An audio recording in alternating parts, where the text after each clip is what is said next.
Hey, you're listening to Don't Mix In. I'm Dr. Vivian Rodriguez, an educational psychologist, blogger, educator, and coach who loves to talk about style, life, creating, and mental health. Okay, so I started this podcast to create a space to talk about style and substance, to talk about the complexities of being a woman who's authentic and thriving. All right, let's get into it.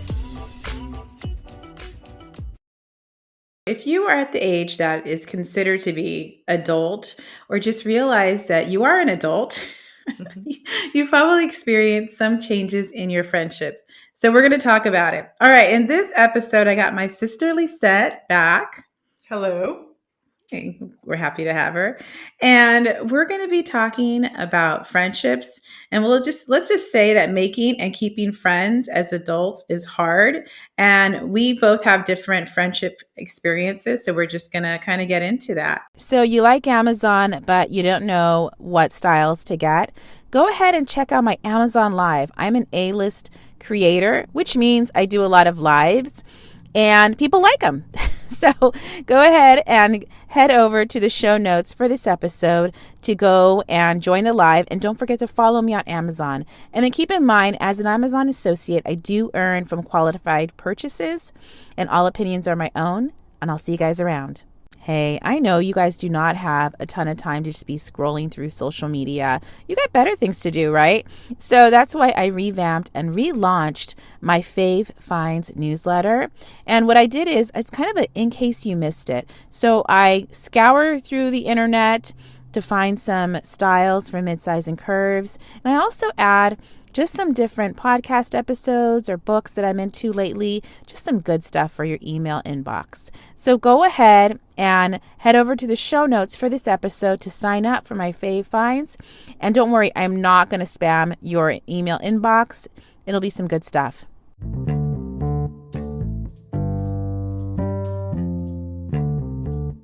All right, so just a little bit of background on why we decided to do this episode. So we started talking about friendships a few months ago. Then we were like kind of sharing back and forth different podcast episodes and different pieces on friendships. What all of these kind of concluded was that the number of friendships people report having has been in like decline, and then the pandemic just kind of made it worse. All right. Yeah, so it's a little bit of doom and gloom, but this episode we're going to talk about just friendships and also just some ideas to, kind of cultivate friendships as an adult. And the one podcast episode that we both listened to and had different viewpoints and experiences on adult friendships was from On Point, and it'll be in the show notes for you all. But that's where they were talking about how people are just reporting having less and less friendships. All right, so we're going to kind of get into, so Lisette, okay. Yeah. So you have a wide circle of friends, and you have like kind of like different circles of friends for different activities. So like, what do you think is hard about making friends as an adult? Well, I think that people just get busier. I mean, it's different because, even as late as college, you're constantly surrounded by new people, and if you're taking classes together, odds are you have things in common. Versus once you start working, you can make friends at work, but um, it's not quite the same. Um, so like for me, I've made a lot of friends at work, but I also have different interests. So I have different groups like language groups and things like that, that I have tried to, be a part of. Yeah, I'm not sure if that answers your question. Yeah, and I think with like work too, sometimes it's like trauma bonding. Yeah. So that's way different than college, where there's more kind of built-in downtime between classes. Yes. So you can kind of choose your circles of friends, and it's a time too where I think people are meeting people based on like identity. So you might be part of a club that was like the Yes. Latino club or something, or whatever, or there's sororities, fraternities. There's more kind of a path to make friends because Yeah. everybody's in the same boat. They're not Yes. in their neighborhood It's usually. kind of built in to the Mm-hmm. experience of going to college. And and like younger than that in grade school. Um, like versus like when you're working too, I think like maybe not so much in your early 20s, but as you get older, I think you also get more picky when it comes to like Mm-hmm. who you want to Mm-hmm. spend your free time with as Mm-hmm. well, which I also think makes it harder. Yeah. So, okay. Now, like, I guess you already touched on this. How is making friends different now compared to when you were younger? You were kind of, it's a good segue to like the next question I wanted to get into. Hmm. Um, well, I mean, I guess the stuff I kind of started talking about, I think I'm a lot more picky when it comes Mm-hmm. to who I want to hang out with. Mm-hmm. Um, and also, it's like I think I was more restless when I was younger. Oh, Yeah, like I wanted to. sorry. I guess it I'm depends giving her a on look. I'm like, I didn't. yes, Restless. the definition of restless. I mean, for me, it was just like I liked going out more. I liked Okay. exploring more, Mm-hmm. and I feel like too with like the pandemic and beginning having gotten used to just kind of like just staying home Mm-hmm. or like hanging out with close friends and family. Something has to be really awesome for me to make the effort to go out. And Yeah. even before the pandemic, I feel like there came a point in like early to mid 30s where I would go out and I'd be like, you know what? Yeah, now's the time to go home. Like I've had Mm-hmm. enough. Yeah. Yeah, like versus like my early 20s, I'd be like, oh, or even like late 20s, I'd be like, oh well, if I stay out long enough, maybe something cool is going to happen, and it Yeah. normally nothing really cool would happen. No. So, yeah, I think that, so yeah, that's a big thing where it's just like, do I really want to spend my time doing this? Mm-hmm. So then like that makes my free time really precious. Mm-hmm. Mm-hmm. Um, yeah, and then I think too, when I was younger, I think I may have already said this. I feel like I was a bit more open to meeting different people. Yeah. Um, Yeah. and I still am, but at the same time, like, for instance, I went to like a mixer, Mhm. a while back, and um, it was really fascinating because I realized Mhm. as I was talking to people, I'm like, you know what? I don't really want to keep talking to this person. And other people, I'm like, you know what? They might be cool. These people might be cool. Yeah. Yeah, they may not. Like versus somebody, I'm like, you know what? It's probably it's not. They're cool, but just not the type of person I like Mhm. want to again make an effort to Yeah. hang out with again. I don't need to see you again ever in my life. Yeah, yeah. And it's like I don't. I think we talked about that book. Mhm. I think the title is something like "Sorry I Was Late. I didn't want to come." I think we talked about this where it's Yes. like, yeah, about this like this introvert and how I mean she does like multiple things. It's Yeah. not just about friendship, but she has this at least one chapter where her whole thing she's an American Uh-huh. and she moves to London with her husband. Okay. No, doesn't know anybody Mhm. from what I remember. Maybe one or two people. Anyway, Okay. so she has this whole like period in her life where she's Mhm. trying to make friends Uh-huh. aggressively in her 30s and she's like really introverted. Mhm.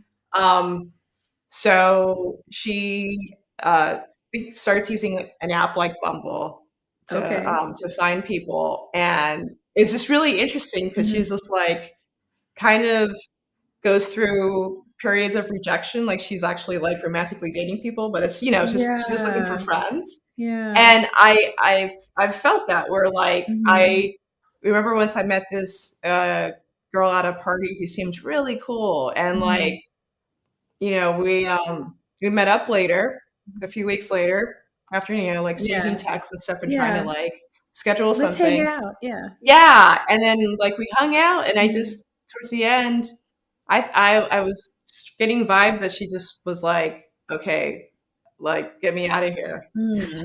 And I Mm. don't know why, like, I don't know if it was Yeah. just, like, I had weird energy that day, but at the same time, it was like, "Hey, if she's not feeling it, that's cool, man." So weird. Yeah. Yeah. Well, I think you do a good job of like putting yourself out there more where I'm like, I have just a really small circle of friends. And I think when I was younger, I was like okay with like less deep connections. It was just like a lot of party people, Mhm. where the only thing in common is like, how do we get alcohol? But And then, it has its place. yeah, That definitely has its yeah. place. And Yeah. then, and how do we get in somewhere free? And that was it. That was about as deep as it went. And then, Yeah. but now I think like I consider you to be my closest friend. Ah, same here. Yes, yes, Yes. moment. And then I have other friends that I've had for like years or decades.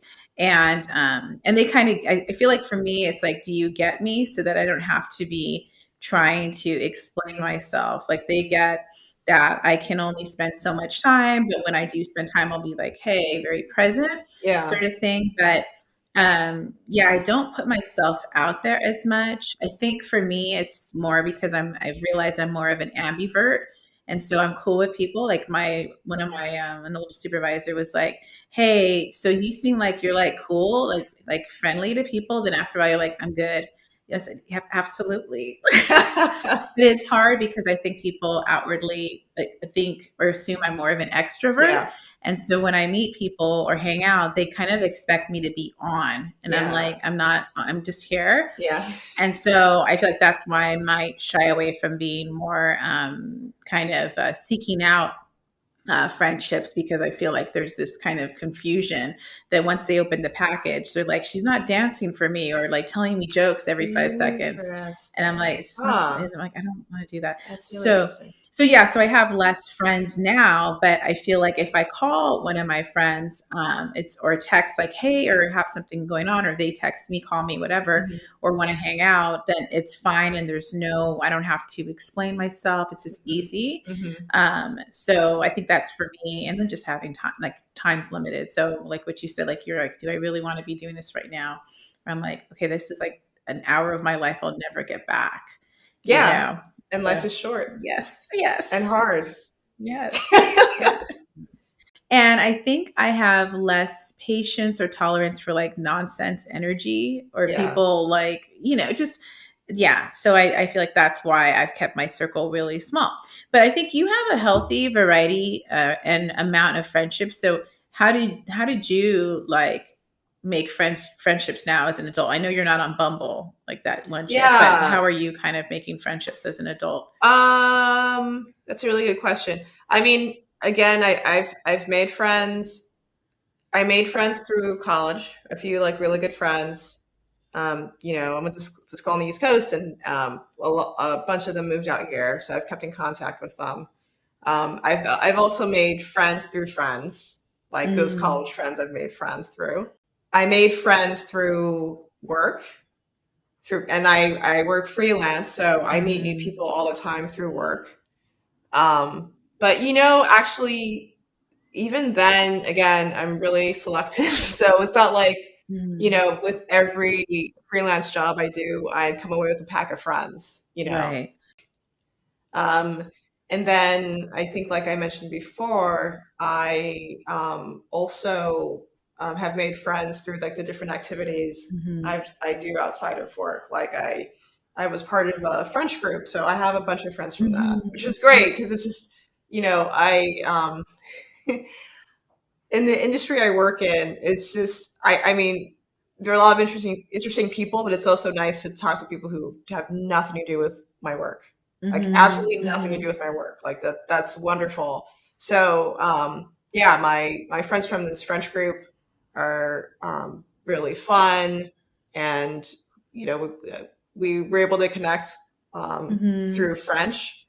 I also was part of and still am, part of a Portuguese language group. So I made a friend through there who's really cool. So it's really just things I've had to go out of my way to do. Okay. you know? So, how did you figure out, like, because yeah, I've noticed like the language group thing was really like a unique. It kind of gave you access to a unique like set of people that are really different Yeah. than like your job and all that. Yes. How did you come about that? Like, how did you like figure out the language group, or how did you find it? Was what I maybe I Oh, mean. okay. That's a really good question. So how did that happen? I think I initially was going to um, one branch of this network of French language schools for adults called the Alliance Française. Okay. Um, and at a certain point, for whatever reason, I do not remember why, I Mhm. decided to look into uh, how to say, like, basically, I wanted to see if there was a French language school that was closer to me. And it Okay. ended up that there was like one in my neighborhood, which was Okay. awesome. And so that's how I was able to find you know find that group, find these like conversational classes, Hmm. and then like we after class we'd like kind of talk Hmm. and yeah, is I just thinking about it, I'm like, oh yeah, that was really fun. Hmm. Um, and then the Portuguese language group I found through meetup.com. Oh, that's right. Yeah, so Yeah. you would use that. Okay, Mhm, okay. mhm. So we're gonna kind of talk about now like fueling friendships because now we like got into like how to kind of find friendships or how you've discovered different or made different connections as an adult. Mhm. So there was a piece in the Atlantic that talked about what fuels friendship. And I feel like this really makes a lot of sense. It mentioned like the accumulation of hours is what leads to development of Yes. friendships. And so, like 40 to 60 hours within 6 weeks is what they were saying leads to a casual friendship. Then it takes 80 to 100 hours to become a closer friend. That makes Mhm. so much sense because Yeah. of the people that I like work with, because I'm with the same group of people. And now it's been like 8 years. And we consider, I consider them like friends too. And so I feel like that is maybe a big reason why people find friendships at work because it's like a natural, like you're logging in hours of Yeah. being there, Mhm. sometimes trauma bonding, you know. So, Yes. but it gives you access to people that you probably otherwise would not meet. Mhm. And then they're kind of seeing you through different seasons and that sort of thing. But for you, you work with different people. Yeah. So, but you probably do get the 40 to 60 hours within 6 weeks because you work on a project. Yeah, and then it's like really long hours, Oh, like yeah. super long hours. So you have probably, if we were to like run a study, you probably have more of a like a higher probability of developing more a higher number of friendships because Yeah. of your switch in like work settings. Yeah. That's really interesting. Okay, that's not Yeah. why we're here, but so No, no, I mean, I think that is interesting. yeah, that's yeah. So this is one of the reasons why people develop friendships at work. And I'm thinking too, like remember when I did the marathon training, Mhm. and you would run with us. So we would go every weekend, and then you make friendships because you're logging in hours every week for multiple months, Yeah. and you're like just like running and jogging together and there's nothing else to do than Mhm. talk. So I feel like that also is like those kinds of activities can fuel friendships. Oh, the other thing, sorry, I just remembered, I swim, and Hmm. so, I've met a couple of people in the locker room. Oh, that's right. Yeah, yeah, Yeah, yeah. yeah. Yeah. So, because it's just like, you might Hmm. have, like, a similar schedule, so you're just Yeah. like, "Oh, hey, I keep seeing you, like, what's your name?" Right. Yeah. Uh-huh. Yeah. So just, I think that kind of gives hope to people that kind of look at what you're doing, what activities you engage in, and how you can maybe discover some connections there with these things you're already doing and already logging in hours with people. I mean, if they're cool, if they're idiots, don't do it. But, if it's going to be worthwhile. Yeah. The other thing that this piece in the Atlantic mentioned, which is kind of a downer, is that life transitions can lead to friendships fading, which makes a lot of sense. And then it also mentioned social circles start to decline around 25, like when you're 25 years old, and then they just keep decreasing. So, Yeah, but you know what? I don't think that's necessarily like bad news. Like maybe they should like kind of shrink a little bit, I agree. I you think know? that, well, in the best case scenario, you are evolving as a person, Hmm. and the friendships that stick kind of allow you that space to evolve, and have, kind of different perspectives. And so, yeah, those are the ones I think that stay with you. And then other people, you're just like, okay, it's time to filter out. It's time to like Yeah. donate some clothes right now. Yeah, yeah. It's so true. Yeah. Yeah, so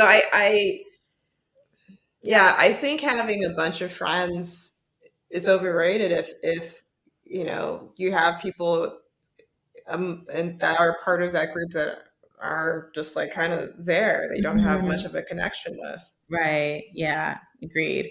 And then I think too, like life transitions, I experienced that. So like end of like my first marriage, there was some people that like, just they needed to go, or they just weren't like super supportive of the situation or helpful. So it slowly just faded, and it was fine. I felt like it was better for me. But Hmm. I know some people really grieve that when they have a transition, maybe, or when they start having kids or a breakup, that they lose some people. But again, like I think that if people are really, for you, Hmm. they'll stay around and kind of be there through the different seasons. Yeah. And the ones that are kind of, not for you, they'll kind of, it'll be like a natural fading out, Yes. and it's funny, I ran into one person that I was good friends with, and then, was like, hey, let's hang out. And I was like, no, let's not, you know?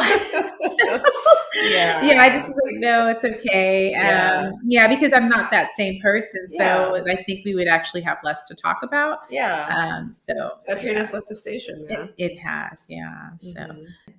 So, okay, like what are your thoughts on the idea of accumulation of hours and developing friendships? I mean, I think we talked about it, but what are your like thoughts? I agree. I don't think it's like set it and forget it with friendships, man. You know, Yeah. um, hmm. I I used to uh, be kind of annoyed when I was in a friendship where I felt like I was the one who was always initiating contact. Yeah. And then I think you have to realize, like, sometimes, and I feel like there was a podcast or an article that talked about this that I read or listened to. Sometimes there will be moments where you will have to be the one initiating more contact because Mhm. maybe the friend, who you're investing all this time and effort in is in this place where they're just not going to reach out to you. Yeah. And it's not because they're being a jerk or they don't like you, but it's just because, end of the day, it's not about you. Mhm. You Right. might be going through some things, and maybe you just need to make more of an effort Yeah. if you really value their friendship. Yeah, I You know, agree. yeah, Yeah. and there are people where it's like maybe if you do keep initiating contact and they don't, then it's like, oh well, like I had a friend where Mhm. I understood she was really busy, Mhm. but she would do this thing. I think I might have talked about Mhm. this before. Oftentimes, we would make plans, and this was like my late 20s, early 30s. Mhm. I would think we were going to hang out one on one, and then Mhm. like one of our other friends would like show up, Oh. and it'd drive me crazy. Oh. But I would never say anything about that. Yeah. But it was like, and looking back, and maybe in the moment, it was because she was what's the word? She was overbooked. Oh. Oh. Like she was just like just would plan stuff like you know like she was just like doing a lot of like side hustles and stuff, and Okay, VIP. yeah, and like it was like a workaholic. Okay. Not my problem, but I Yeah. understood what was happening, but it kind of bothered me because then it Mhm. was just like, I want to really get to know you, and how Yeah. can I do that if there's always another friend here? And Mhm. then usually friends that she knew better, that they were like old college friends. Okay, so what's the So it was just point? like, Okay. you know? So you were just like background, Yeah. like in the movie. Yeah, and Yeah. then there was another friend who, like, the 2.0 of that was Mhm. like, but it's tough because I understand. Uh, her children will always be around, Yeah. and it's like, I understand. Different kind of friends. Different kind of friends, different kind of friends. But I have other friends who, like, they also have children, and it's not necessarily the case. Yeah. Like Yeah. they find ways to, like, hang out, Right, right, right. especially if it's like when you're initially getting to know somebody. Yeah. It's different when, like, I have college friends that have kids, but I've known them forever, and Right. so it's like I don't care because we Yeah. already have, like, Yeah. that, you know the the Connection. connection set up. I think that the kid thing too, it's like I know my friends now because our kids are like older, like we're, more kind of tail end of school age. So like Yeah, they can just kind of, the kids are like, I don't even want to be here. I'll just be on my device kind of vibe. yeah, But before that, we would be like, oh, I have to bring so and so or so and so's coming with me. Like, you're gonna get a heads up if the kid's gonna be there, the yeah, kids. yeah, And I would do the same, like, hey, I have so and so. And then, yeah, you would try to find times where you were kid free, maybe right after work. Hey, let's go meet up for coffee or something like that. yeah, But some people just don't, I think, have that self awareness, or that's just the way they live, or maybe that's just like their vibe is like, my kids are always with me. My kids are like, encompass their entire life, yeah, which is fine. But yeah, if that's not your thing, then it is kind of like, oh, it's like a little strobe light there, yeah. And then you have to yeah, watch what you say and stuff, yeah. sort of thing. But yeah, I think some people just don't have that kind of self awareness. So, like the Mhm. podcast and the piece from Atlantic, they also just talked about, kind of the cycle of friendship. And like we were saying too, like friends will change over time, but it was saying like every 7 years, you kind of do like a, you know, uh, refresh. Makes sense. So if you think about the stages of adulthood, like we talked about before, Mhm. in another podcast about adulting without kids and things like that, or whatever, Mhm. where like, there's different milestones you hit as an adult. If I was like a better podcaster, I would like know the episode right now to market that episode, but I don't. So, I'll probably Yeah. put in the show notes for you all. Yes. So anyway, like every 7 years, you kind of do a little refresh, and then it kind of increases every 14 years. Then you will even have a bigger like refresh, which I think totally makes sense. And there was this concept I looked up called dynamic safety. So basically, you establish friendships where you want to feel psychologically safe.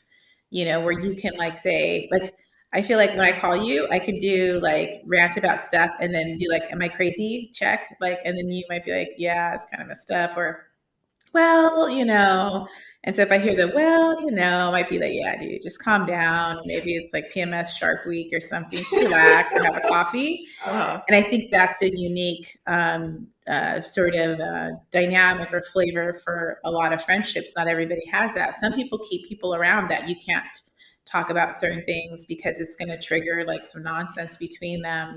Yeah, I feel like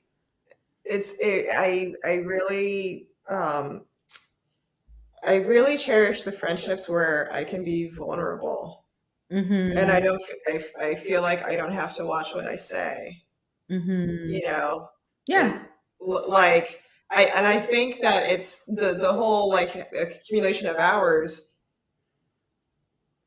reaching that point where you can be vulnerable is really hard if you don't invest that time, Yeah. Yeah. and you, like, continue inviting other friends.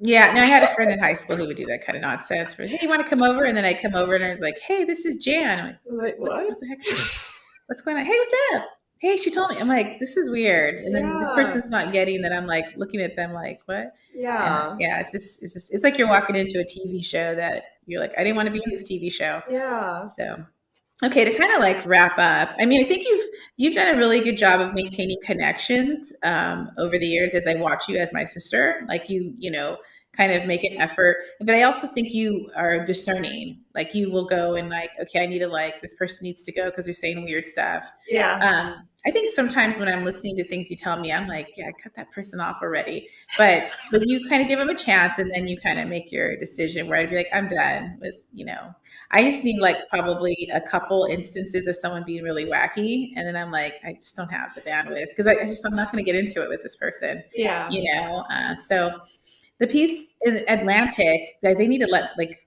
I don't know, pay me because I keep talking about it. Anyway, just a really good piece. Talked about the rituals and that helps fuel friendship. So I'm thinking like what came to mind when I was reading that is like your book club is another way that you kind of keep Yes. connections and you kept it through the pandemic. And I feel like you're committed to these sorts of events or rituals. Like you're like, no, I have my book club, so I can't do X, Y, and Z. Like, no, I'm not going to do your stupid blog pictures, because I have my book club or your language groups too. Like you're pretty committed to like when you're going to meet with them or if there was something going on. Whereas I think some people make a habit of being really flaky. Yes. When I was younger, like I'd be like, yeah, yeah, and then I'm like, I don't really want to go, and then they cancel it, and I'm like, yes. Then I would go, but maybe I'd be like, like kind of, I don't know, just stupid tactics like showing up late or something, and whatever. Anyway, with fueling friendships and clocking in time, the way as a parent, I think that this is a good example of this is like kids when your kids have an activity week after week. Like so, when my son was doing swimming, I like made a connection with one of the kids' mom, and and the grandma, and we were talking about salads at Panera, and then like you're just like, well, we're here, so. That's a way to kind of make that connection with and develop some friendships.